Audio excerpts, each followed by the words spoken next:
salaamaaleykum mbokk yi faral di ànd ak seen mbokk Cissé Leral maa ngi leen di nuyu di leen ziar ci vidéo bi tey dañ leen a indil ay photo ay vidéo maanaam yoo xamante ni ay illusion d'optique la dina def sa xel mi wala boog sa yuur gi mu jaxasoo ba boo paree lépp loo xool sa côté rek da ngay yaakaar ni day yëngatoo. ok nañ tàmbale xoolal ci digg vidéo bi ci digg écran bi quoi nga xool foofu ñuy bind lettres yi fexeel lire lettres yi. dina la bàyyi nga xool ko lu tollook 1 minute après dina la laaj nga dina sàkku ci yow nga xool lu nekk sa côté après nga xool nu muy mel.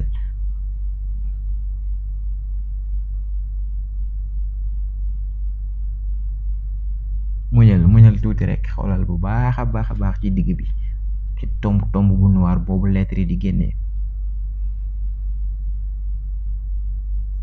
waaw lii dana waar sam ko baa ngi yëngatu sax man mi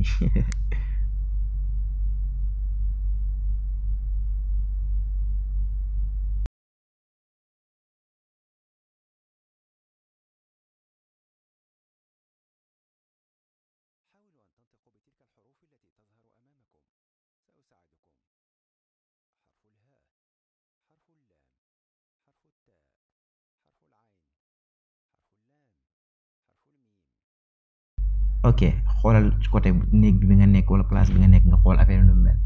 waaw loo gis yow pour yow lépp a ngi yëkkatu quoi. ok loolu benn optique d'illusion la lañ demaat ci beneen léegi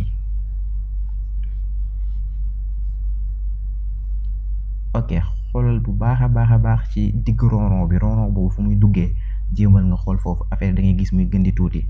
xoolal bu baax a baax ci digg bi ku waaf affaire bi di duggee noonu.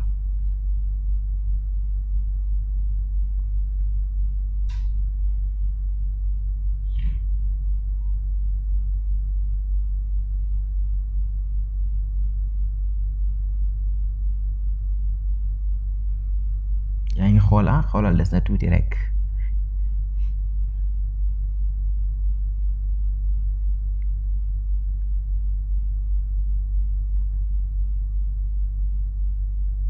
waaw léegi xoolal côté yi la wër nga xool nu mu mel.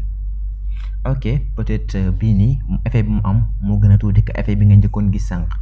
ok mais bii di ñëw dina la gën a def nga affaire di gën a jaxasoo si yow xoolal ci digg étoile bi plus boobu nekk ci digg étoile bi tey.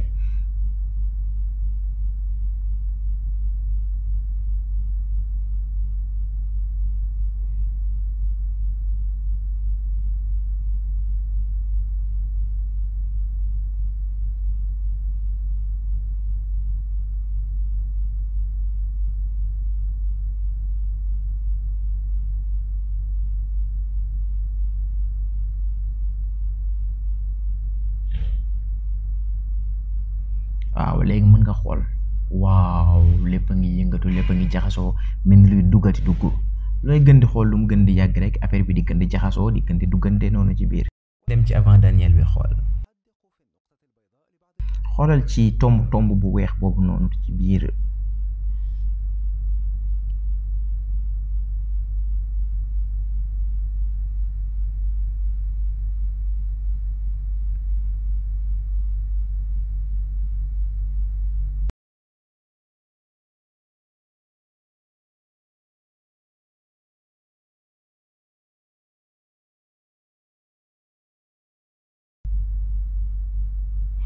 oh léegi mën nga xool ci néeg bi nga nekk wala place bi nga nekk waaw léegi li nga gis ni lu mel.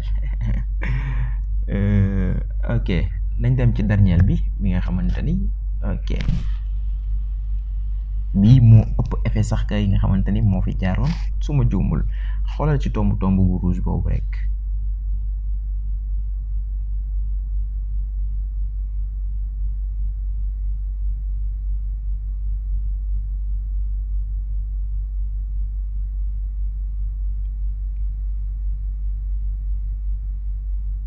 waaw sama boobaa ngi gën di miir mi ngi gën di jaxasoo mais xoolal tuuti rek a ci des. ok léegi xoolal néeg bi waaw. ok léegi wax ma ban ci effet yi ban ci illusion yi moo la gën a yëngal bind ko ci commentaire bi ci suuf.